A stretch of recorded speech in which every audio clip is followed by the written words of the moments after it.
Hi అండి, నేను మీ Bharati. Welcome to village అభిరుచి. టిఫిన్ సెంటర్ స్టైల్లో ఇడ్లీ కారం పొడి మీరు ఎప్పుడైనా చేశారా? ఇప్పుడు ఈ వీడియోలో టిఫిన్ సెంటర్ స్టైల్లో ఇడ్లీ కారం పొడి చూపిస్తున్నాను. వేడి వేడి ఇడ్లీలకు చట్నీలతో పాటు కారం పొడి కాంబినేషన్గా ఉన్నాయంటే ఒకటి పట్టు 2 ఇడ్లీలు లాగేసేస్తాం. ఎక్కువగా ఇడ్లీ కారం పొడి టిఫిన్ సెంటర్లలోనే చూస్తూ ఉంటాము. కానీ మన ఇంట్లో కూడా ఈ కారం పొడి పక్కా కొలతలతో తయారు చేసుకోవచ్చు. అది ఒకసారి తయారు చేసి పెట్టుకుంటే 2-3 నెలల పాటు నిల్వ ఉంటుంది. అది ఎలాగో ఇప్పుడు చూసేద్దాం. ముందుగా స్టవ్ మీద ప్యాన్ పెట్టి అలాగే పొట్టు ఉన్న మినప్పప్పు 1 కప్పు తీసుకున్నానండి. అలాగే ఇప్పుడు లో ఫ్లేమ్లో కాకుండా అలాగే హై ఫ్లేమ్లో కాకుండా మీడియం ఫ్లేమ్లో స్టవ్ పెట్టి ఈ పప్పును వేయించుకోవాలి. పప్పు పర్ఫెక్ట్గా వేగింది అని మనకి ఎలా తెలియాలని చాలామంది అనుకుంటారు. కానీ చాలామంది పప్పు బాగా మాడాలని మాడపెడుతుంటారు. చూసారా, పర్ఫెక్ట్గా గోల్డెన్ కలర్ వచ్చేసింది. ఇప్పుడు పక్కనే ఉన్న ప్లేట్లోకి ఈ పప్పును తీసుకుందాం. అదే ప్యాన్లోకి 1 స్పూన్ ఆయిల్ వేసి 9 ఎండుమిర్చి వేసుకున్నాను. మీ దగ్గర బ్యాడంగి మిర్చి ఉంటే బ్యాడ్ మిర్చి వేసుకోవచ్చు. నేనైతే నార్మల్ మిర్చి వాడుతానండి. బ్యాడ్ మిర్చి కలర్ కోసం టేస్ట్ కోసం వాడతారండి. నేనైతే ఇక్కడ బ్యాడ్ మిర్చి అంత ఇష్టంగా తినను. మేము మామూలు మిర్చి, రెడ్ మిర్చి అంటే బాగా ఇష్టంగా తింటాము.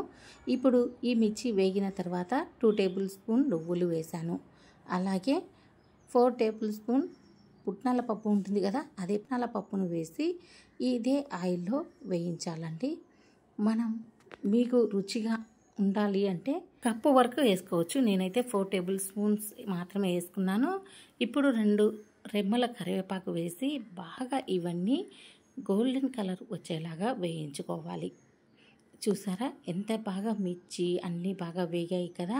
ఇప్పుడు మనం పక్కన వేయించి పెట్టుకున్నాం కదా శనగపప్పు అలాగే మినపపప్పు, అవి కూడా 1 టేబుల్ స్పూన్ ఆయిల్లో ఎండుమిర్చి, నువ్వులు అలాగే కరివేపాకు వేసాం కదా, వాటితో పాటు మనం ముందు వేయించి పెట్టుకున్న పప్పులు కూడా వేసి బాగా కలపాలి.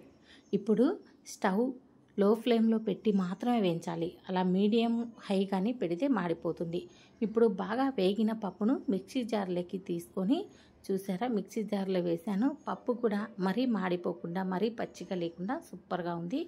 ఇప్పుడు 2 టేబుల్ స్పూన్ నేనైతే కల్లుప్పు వేసానండి. మీకు అందుబాటులో ఏదంటే అది వేసుకోవచ్చు. ఒక తిప్పు తిప్పిన తర్వాత ఇలా వస్తుంది, బరకగా ఉంటుంది. అప్పుడు మనం పక్కన వెల్లుల్లి రెబ్బలు పెట్టుకొని ఉంటాం కదా, ఇప్పుడు ఈ స్టేజ్లో మనం వెల్లుల్లి రెబ్బలు వేసి మరో నిమిషం పాటు మిక్సీ జార్ని తిప్పేసేయాలి. అప్పుడు పప్పు మెత్తగా మెదిగిపోతుంది.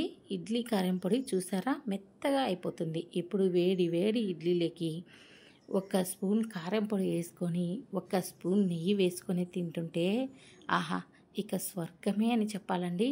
ఇలాంటి కారం పొడి నేను ఎక్కువగా టిఫిన్ సెంటర్లో తిన్నాను. టిఫిన్ సెంటర్ స్టైల్లో ఇడ్లీ కారం పొడి ఇంట్లోనే ఎంతో సింపుల్ అండ్ టేస్టీగా ఇడ్లీ కారం పొడి చేసుకోవచ్చు. అది టిఫిన్ సెంటర్ స్టైల్లో ఇడ్లీ కారం పొడి. మేము చెప్పిన ఈ చిన్న చిన్న టిప్స్తో మీరు ఇడ్లీ కారం పొడి చేస్తే 2 నెలల పాటు నిల్వ ఉంటుంది. ఇలాంటి సింపుల్ అండ్ టేస్టీ వంటల కోసం మా ఛానల్ని సబ్స్క్రైబ్ చేసి పక్కనే ఉన్న bell button all option press చేయండి. మా లాంటి వాళ్ళకి సపోర్ట్ చేయండి.